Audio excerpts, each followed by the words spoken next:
Redação Novo Tempo de volta para você acompanhando a gente pelo rádio e também pela televisão. Olha só, 8 em cada 10 brasileiros consideram importantes que o candidato político acredite em Deus, segundo uma pesquisa feita pelo Ibope. Apesar de avaliarem a fé como algo essencial, apenas uma pequena parcela disse que leva em consideração candidatos da mesma religião. Curiosa essa informação, né? Porque você para pensar, boa parte...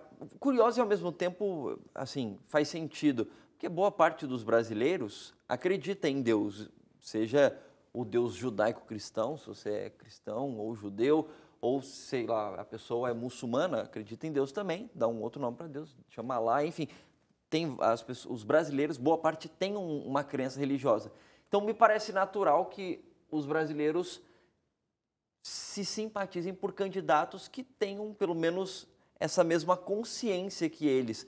Ou o que vocês acham que faz com que eles apostem realmente assim, não, acho que vai dar certo. Se essa pessoa acredita em Deus, acho que tem chance dela ser um bom político, um bom deputado, um bom vereador, um bom prefeito. É que a religião, qualquer que seja, ela incentiva bons hábitos, né? Bons atos. Qualquer religião espera que os seus seguidores, e ensina aos seus seguidores sobre justiça, sobre lealdade, sobre hombridade, sobre cuidar bem das pessoas, sobre amar ao próximo. Isso não é coisa só do cristianismo. Qualquer religião tenta levar coisas boas para as pessoas. Então, logo,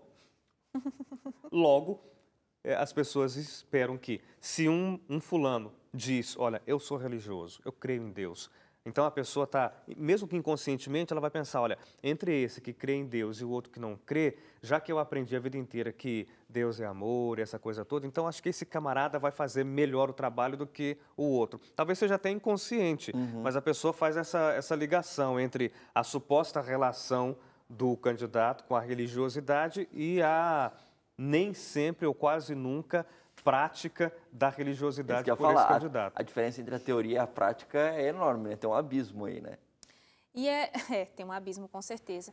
E é curioso isso, eu acho que porque a gente vive num país que é bastante cristão, né? Isso é bem visível, é dominante até, as pessoas têm esse temor a Deus. E por mais que a gente tem do outro lado a ciência, né, explicando a origem da vida e tudo mais, pessoas que não acreditam em Deus, mas que são pessoas extremamente honestas, corretas, né, vivem uma vida social extremamente perfeita.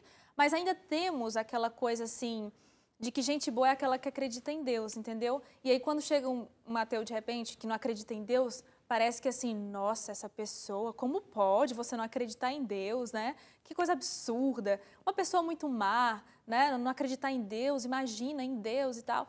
Então, eu acho que gera mais ou menos isso aí, né? Um outro ponto de vista.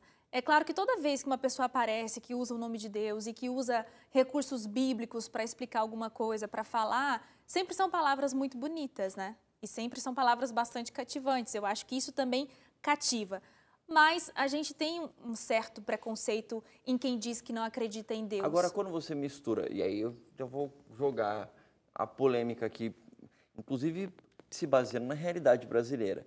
Quando você mistura religião ou simplesmente uma crença em Deus, porque às vezes a pessoa acredita em Deus, mas não tem uma religião, né? Mas religião e política, muitas vezes a referência não é boa, né? Então, pode ser uma espada de dois gumes, né? Então, se por um lado você fala assim, ok, então eu vou apostar nessa pessoa, como a pesquisa diz, então 8 em cada 10 brasileiros falam, olha, tem uma preferência por esse candidato porque ele diz que acredita em Deus. Só que se você coloca a sua confiança nele, em parte pelo fato de ele acreditar em Deus, quando ele faz algo que de alguma maneira vai na contramão dessa crença em Deus, acaba não sendo uma decepção dupla pelo fato de ser um político que você gostaria de confiar e você não consegue mais confiar. E segundo, porque, puxa, eu acreditava que esse cara ia ser uma boa pessoa porque ele acredita em Deus. Agora ele faz isso e aí você se decepciona por uma segunda vez pelo fato dele ser alguém que supostamente seria uma pessoa boazinha, né? Eu acredito em Deus, então ele é bonzinho. E aí você se decepciona dessa maneira também? Será que não tem esse outro lado? Religião e política, na verdade, eles deveriam se dar bem. O brasileiro em si é que ele está decepcionado com a corrupção aqui no Brasil, verdade seja dita.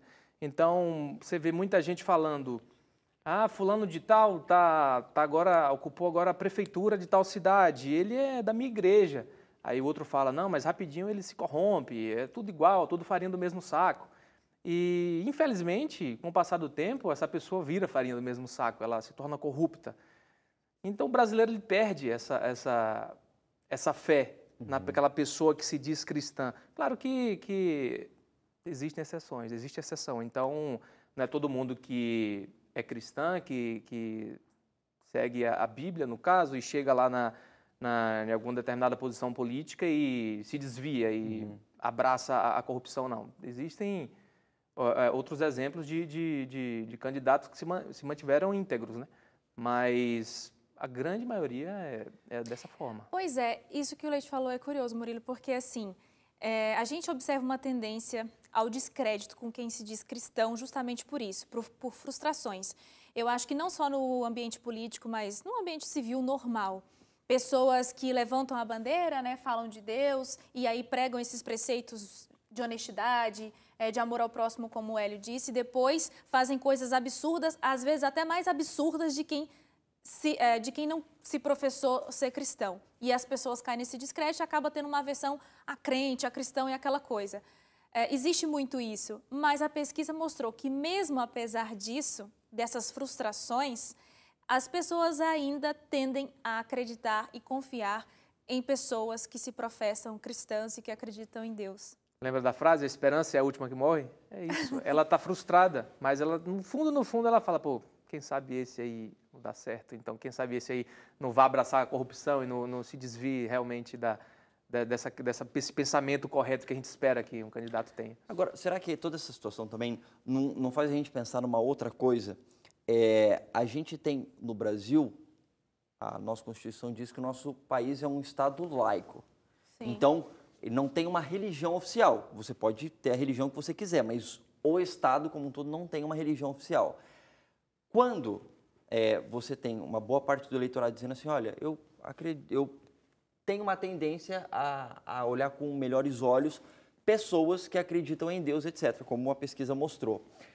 Será que aí também não existe uma tendência a gente, às vezes, eu digo a gente porque nós quatro aqui somos cristãos e acho que boa parte do nosso, tenho certeza, boa parte do nosso público também, a querer impor, inclusive, as nossas crenças sobre as outras pessoas, e aí isso vai contra a nossa própria Constituição. É difícil ter esse equilíbrio entre o que eu acredito que é bom para mim, para minha vida, para minha família, e o que eu acho que deveria ser imposto ou não para a sociedade brasileira como um todo, uma vez que o Estado ele não tem uma religião oficial, apesar de eu ter a minha própria religião?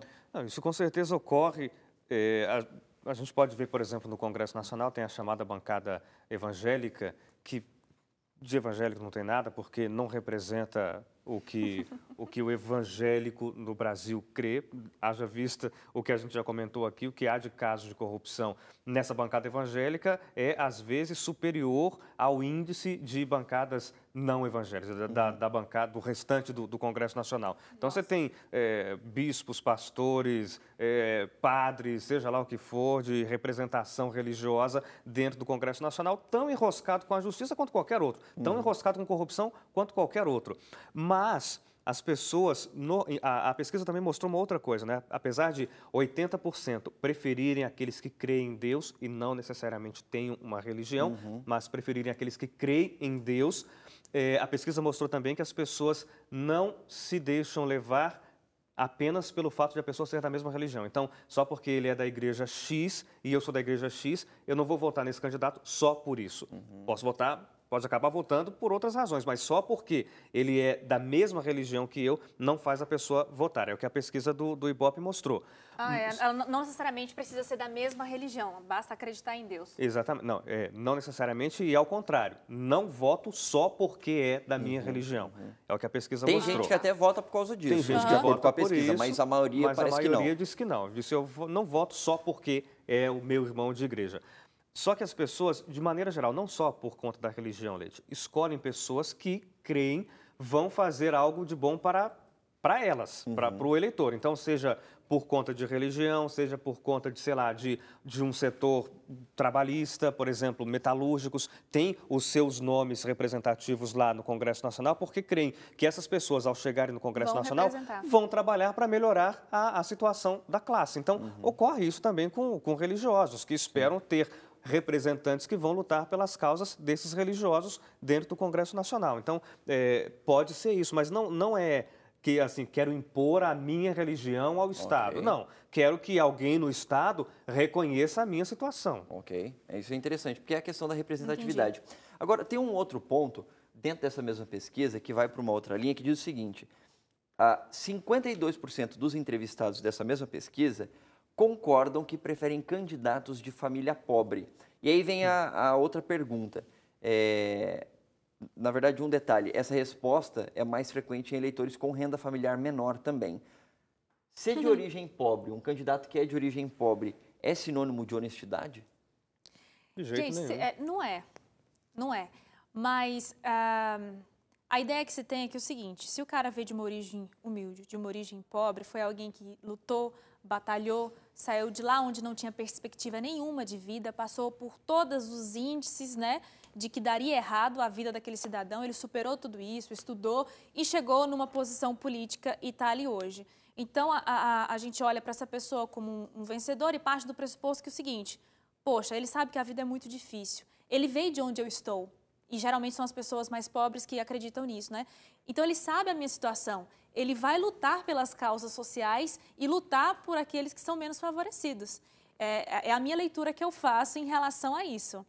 E geralmente a gente tem, assim, eu acho que de maneira geral, sendo pobre ou não, uma tendência a aplaudir e admirar mais histórias de pessoas que superaram isso aí do que, de repente, uma pessoa que era uma pessoa de classe alta, que tinha todas as condições possíveis e se tornou uma grande influência. É mais bonito essa trajetória, né? Eu só tenho uma divergência porque não necessariamente a pessoa tem que ter vencido na vida e então se tornado um político, porque, diz aí, 52% preferem aqueles que são de origem pobre. Então, assim, é aquela coisa, tipo, esse é gente como a gente, esse é do meu grupo. Quer dizer, e a maior parte da população brasileira é pobre. Nós somos, em maioria, pobres. São um percentual muito pequeno de brasileiros que são ricos e os que estão na linha A da classificação de população é menor ainda. Então, quando 52% dizem que preferem aqueles de origem pobre, eles estão dizendo o seguinte, esse é como eu. Então, assim, ó... Ele conhece minha realidade. Conhece minha realidade. É um motorista de ônibus igual eu, moro aqui no bairro. Então, tem tudo isso envolvido. Não é só que, não, ele venceu. Não venceu ainda, ele está junto comigo aqui. Mas ele vai nos representar lá, entendeu? Não precisa esperar tem isso crescer. também. Eu acho que até para esses, tipo, vereador, prefeito, pessoas mais diretas, talvez, né? Que são pessoas... Entendi. Faz sentido agora, mesmo.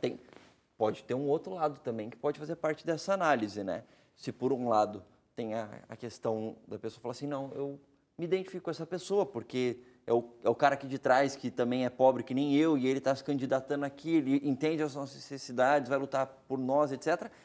Também tem o lado, e inclusive eu não estou falando isso de graça, né? Estou falando isso por conta de histórias que a gente tem, a pessoa, por ter tantas necessidades financeiras, ela aproveita a oportunidade de ser político para se beneficiar financeiramente disso também. E aí é um tiro no pé também, não é? Com certeza. Eu gostaria que fosse um tiro no pé, mas o que a gente vê é que não é um tiro no pé. Porque, você vê, olha, a gente tem a divulgação que é feita pelos candidatos quando vão tentar concorrer a alguma coisa, eles precisam divulgar sua lista de bens, não é? Então, você pode acompanhar isso, fica à disposição, inclusive depois das eleições, se entrar hoje e pesquisar qual era o patrimônio do seu candidato na primeira vez em que ele concorreu, 15, 16 anos atrás, isso ainda está disponível na Justiça Eleitoral. Aí você vê ali, o cara tinha um Monza e só.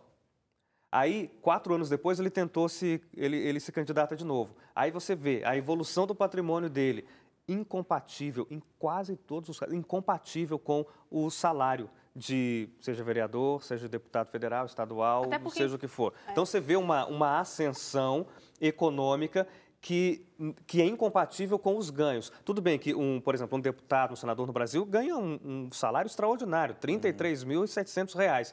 É muito dinheiro. Só que ainda assim, sendo muito dinheiro, com R$ 33.700, por exemplo, isso aí ao longo dos 4 anos, não justificariam, por exemplo, que um deputado seja dono de 5 mansões, por exemplo, de um iate, de imóveis em Nova York, de imóveis na Europa, não justifica. Nem se ele economizasse os centavos. Nem se ele não gastasse um centavo daria, entendeu? Mas a gente não presta atenção nessas coisas. Então, isso acontece com o vereadorzinho. O vereador que estava ali, morando aqui do lado de casa, aí na próxima eleição ele já não mora mais aqui, ele mora lá no bairro, lá perto do centro. Mas como isso? É o auxílio aluguel? Não, porque ele mora na cidade, não tem auxílio aluguel para esse caso. Aí daqui a pouco ele é candidato a deputado estadual e aí o cara está morando já na capital do estado e já você não vê mais ele em nenhum lugar onde você costumava ver. Já não tem mais os amigos da pelada de fim de semana, porque tudo muda. Então, acaba, infelizmente, não sendo um tiro no pé, porque quanto mais dinheiro você tem